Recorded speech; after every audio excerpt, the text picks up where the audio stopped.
Tolong digarisbawahi Bapak Ibu sekalian, Allah Subhanahu wa Ta'ala tidak menentukan takdir buruk. Semua takdir Allah itu baik. Semua takdir Allah baik. Allah menentukan semuanya dengan hikmahnya.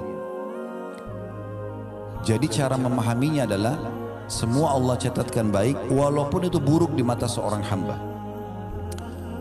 Banyak pendapat ulama tentang masalah ini, diantaranya adalah pendapat Syekh Utsaimin rahimahullah, salah satu ulama di Saudi yang sudah meninggal.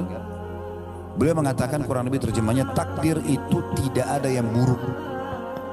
Takdir tidak ada yang buruk.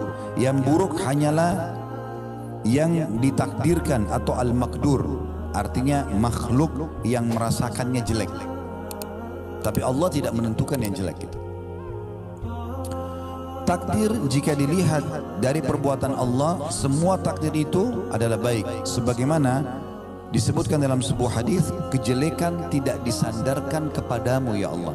Dan ada potongan doa teman-teman sekalian, itu disebutkan dalam riwayat Muslim, ya, bahwasanya wasyarru laisa ilaiki, keburukan tidak akan pernah disandarkan kepadamu ya Allah. Itu Nabi SAW sering baca dalam sholat beliau, ya. Maka kata Syekh Utsaimin rahimahullah, sebagaimana dalam potongan hadis, kejelekan tidak disandarkan kepadamu. Jadi takdir Allah itu selamanya tidak ada yang jelek, karena ketetapan takdir itu ada karena rahmat dan hikmah Allah.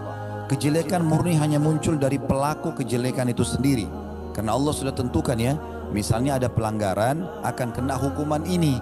Nah, karena dia melanggar, dia kenalah hukuman tersebut. Nah, biasanya orang anggap itu adalah takdir buruk, padahal sebenarnya bukan takdir buruk, itu takdir baik. Bahkan seringkali Bapak Ibu sekalian, ada hal-hal yang kita anggap buruk, ya, padahal sebenarnya itu bentuk kasih sayang Allah kepada seorang hamba. Nanti akan saya berikan contoh dalam masalah itu. Saya selesaikan dulu apa yang dikatakan oleh Syekh Utsaimin rahimahullah.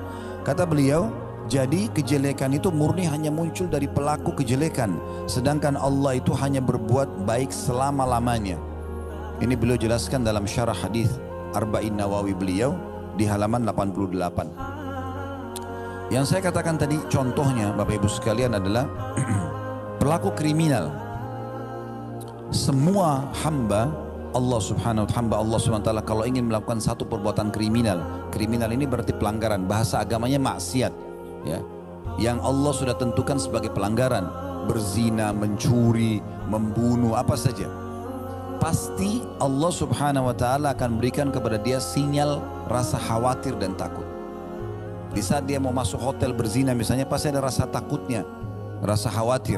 Dia mau mencuri begitu, dia mau membunuh begitu, supaya dia tidak melakukannya. Dan Allah Maha tahu, kalau dibiarkan dia melakukan, maka ada konsekuensi hukuman.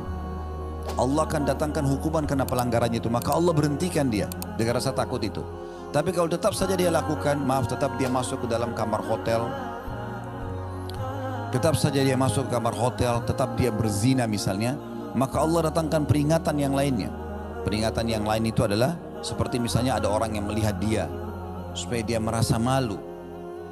Kalau dia tidak mau juga tahu itu, tetap diulangi terus perbuatannya, peringatan lebih besar datang. Sampai pada tingkat ada orang yang terjadi gempa, rubuh hotel tersebut, ditemukan jenazahnya lagi dalam kondisi tidak berpakaian. Allah permalukan.